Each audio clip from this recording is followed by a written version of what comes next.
BJP के 400 पार की कम से कम बिहार में तो हवा निकल गई है, लेकिन साम दाम दंड भेद तमाम पार्टी के जो स्लीपर सेल हैं उनको पार्टी में शामिल कराया जा रहा है।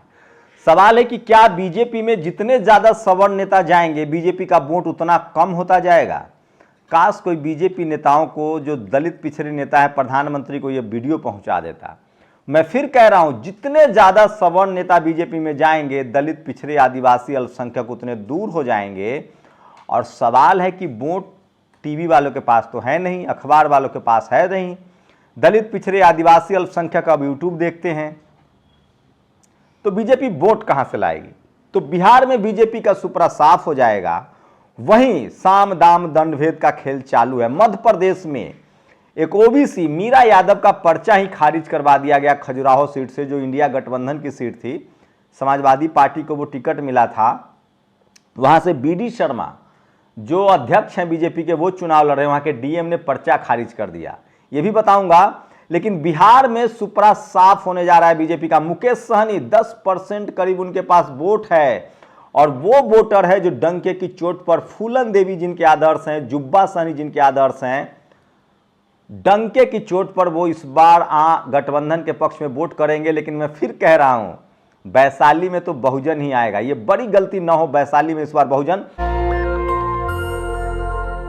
तो पहली बात शुरुआत करते हैं कर्नाटक से। सोचिए किस तरह से बीजेपी साम दाम दंड भेद सब करती है। कर्नाटक से एक बड़ी खबर आ रही है, कांग्रेस ने इसको शेयर किया है सोशल मीडिया पर। सबसे ज्यादा इस समय की वायरल खबर है। सवाल पूछा जा रहा है, इस तस्वीर को देख लीजिए।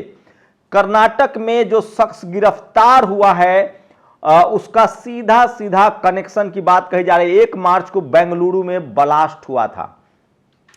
1 मार्च को बेंगलुरु में ब्लास्ट हुआ था, रामेश्वर कैफे में ब्लास्ट हुआ था, जिसमें 10 से अधिक लोग घायल हुए थे। अब इस मामले में एनआईए ने, जो कि भारत सरकार की एजेंसी है, एक बीजेपी नेता को हिरासत में लिया। इसका कनेक्शन ब्लास्ट से निकला है। ये खबर आपको किसी भी टीवी न्यूज में दिखाया नहीं देगा, कारण आप जानते हैं। सवाल है कि आतंकियों का कनेक्शन हमेशा बीजेपी से क्यों निकलता है। तो सोचिए, ये सबसे बड़ी खबर है जो बीजेपी को बैकफुट पर धकेल रही है। सबसे बड़ी खबर, इंटरनल सर्वे भी आरएसएस का जो योगेंद्र यादव ने लीक किया है, वो तस्वीरें देखिए, बीजेपी 200 पार नहीं जा रही है।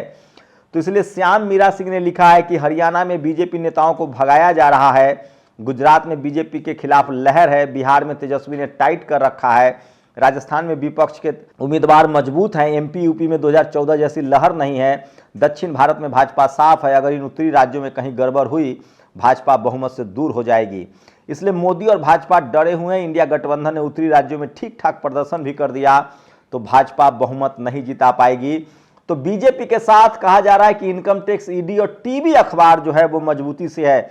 लेकिन सबसे बड़ी खबर है, रामेश्वर ब्लास्ट में जो आरोपी पकड़ा गया है, एनआईए ने जिसको पकड़ा है, कर्नाटक पुलिस ने भी नहीं पकड़ा है कि कहेंगे कि सरकार कोशिश कर रही है। सबसे बड़ी खबर है, एनआईए नेशनल इन्वेस्टिगेशन एजेंसी ने जिस शख्स को पकड़ा है उस शख्स के पास से बीजेपी का कनेक्शन निकला है।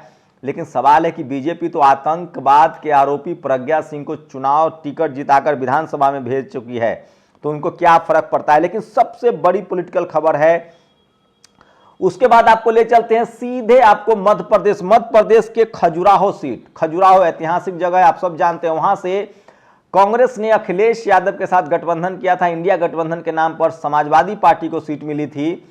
खजुराहो से मीरा यादव कैंडिडेट थी समाजवादी पार्टी की, उनका पर्चा रद्द कर दिया गया है अंतिम दिन। और वहां से कहा जा रहा है कि जो बाकी निर्दलीय दलित पिछड़े आदिवासियों ने पर्चा भरा है उनको कहा जा रहा है कि पर्चा वापस ले लो। तो वहां से बीडी शर्मा बीजेपी के अध्यक्ष जो है मध्य प्रदेश के, वो उम्मीदवार हैं।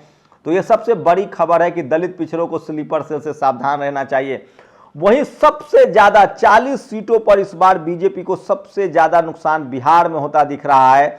और एक बड़ा फैसला मुकेश सहनी ने किया है, इसके लिए उनको बहुजन समाज धन्यवाद करेगा, आरजेडी को भी बहुजन समाज धन्यवाद करेगा। मैं फिर कह रहा हूं, मैंने कभी किसी भी बहुजन नेता और बहुजन दल के अच्छे कामों की आलोचना नहीं की है, हमेशा तारीफ की है। बस इतना कहा है कि स्लीपर सेल से सावधान रहिए। जैसे वैशाली में ये लोग सावधान नहीं हो पा रहे हैं, तब मुझे मजबूरी में फैसला करना पड़ा कि मैं चुनाव में उतरूंगा। जब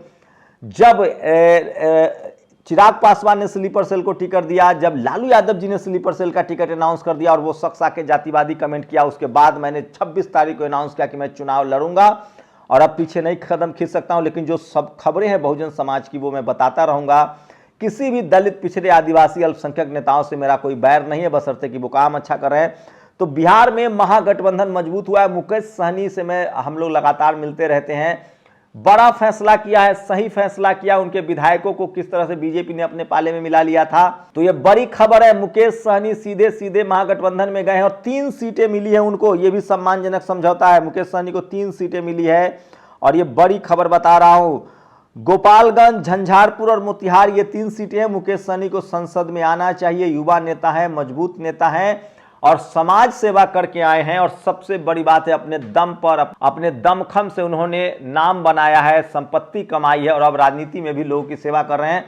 मेरी कई बार मुलाकात है, बहुजन आइडियोलॉजी से लैश हैं। उनके पास ऑप्शन था वो एनडीए में भी जा सकते थे इस बार, लेकिन नहीं गए। उन्होंने बदला लिया है। जिस तरह से उनकी पार्टी तोड़ दी गई थी, अंतिम समय तक उन्होंने वेट किया और अब वो चले गए हैं महागठबंधन के साथ। तो ये सबसे बड़ी खबर है। मैं फिर कह रहा हूं, एक पत्रकार के तौर पे मैंने कभी भी बहुजन दलों से, बहुजन नेताओं से भेदभाव नहीं किया। तो सबसे बड़ी खबर आ रही है, खजुराहो में समाजवादी पार्टी जो इंडिया गठबंधन की कैंडिडेट थी, उनका पर्चा रद्द कर दिया गया है। वहां से बीडी शर्मा, मैं फिर कह रहा हूं, तमाम SC ST OBC लीडरशिप वाली पार्टियों को स्लीपर सेल से सावधान रहना पड़ेगा। जब कांग्रेस का स्लीपर सेल, ममता बनर्जी का स्लीपर सेल, नवीन पटनायक का स्लीपर सेल, RJD JDU, तमाम दलों का स्लीपर सेल जब सीधे जा रहा है बीजेपी में, तो मैं वैशाली की जनता से स्लीपर सेल से सावधान कर रहा हूं। यह मेरा नैतिक कर्तव्य भी है एक पत्रकार के तौर पे। तो सोचिए, 400 पार करने के चक्कर में क्या क्या किया जा रहा है। मैं फिर कह रहा हूं, दक्षिण भारत में बीजेपी साफ होती दिख रही है। जहां वहां गढ़ था उसका कर्नाटक, वहां से उसके एक नेता का जिस तरह से कनेक्शन निकला है, तो कर्नाटक में वो साफ होती दिख रही है। गुजरात में चैलेंजेज है, राजस्थान में चैलेंजेज है, यूपी में उसकी सीटें कम होंगी। बिहार में तो लगभग सुपरा साफ होता दिख रहा है। लालू यादव ने बहुत अच्छा टिकट बांटा, लेकिन अगर उन्होंने बीएसपी को भी ला लिया होता, मुकेश सहनी जिस तरह से उनके साथ आए, ये बड़ी खबर बता रहा हूं, तो बिहार में बीजेपी सबसे कमजोर कड़ी साबित होगी। मैं फिर कह रहा हूं, इंडिया गठबंधन में नीतीश कुमार, सोचिए बीजेपी ने 10 सवर्ण समाज को टिकट दिया है, 17 पर चुनाव लड़ रही है, 10 सवर्ण समाज को टिकट दिया है, 7 गैर सवर्ण को दिया है। लेकिन नीतीश कुमार ने 16 पर चुनाव लड़ रहे हैं, 10 गैर सवर्ण को दिया है, SC ST OBC को टिकट दिया है, OBC और SC को 6 सवर्णों को दिया। तो स्ट्राइक रेट नीतीश कुमार का अच्छा रहेगा, 10 सीटें वो जीत सकते हैं। लेकिन सवाल है कि अगर नीतीश कुमार की 10 सीटें आ गई, 12 सीटें, और बीजेपी का पत्ता साफ होता दिख रहा है, तो नीतीश क्या गारंटी है कि बीजेपी के साथ ही रहेंगे? आखिर है तो बहुजन ही। तो मैं फिर कह रहा हूं, 2024 चुनाव के बाद आपको देखना पड़ेगा कि बहुजन नेताओं की एकजुटता होगी, क्योंकि बहुजन समाज एकजुट हो रहा है और इस चुनाव में सारी पार्टियों में जो स्लीपर सेल बैठा है उसकी पहचान हो गई है। शुक्रिया। नेशनल दस्तक की आपसे गुजारिश है कि अगर इसको बचाना चाहते हैं तो नेशनल दस्तक को सब्सक्राइब करने के लिए रेड कलर के सब्सक्राइब बटन को दबाएं, फिर बेल आइकन की घंटी दबाएं। नेशनल दस्तक को बचाने के लिए बहुत जरूरी है कि हर खबर को शेयर करें, लाइक करें, कमेंट जरूर करें।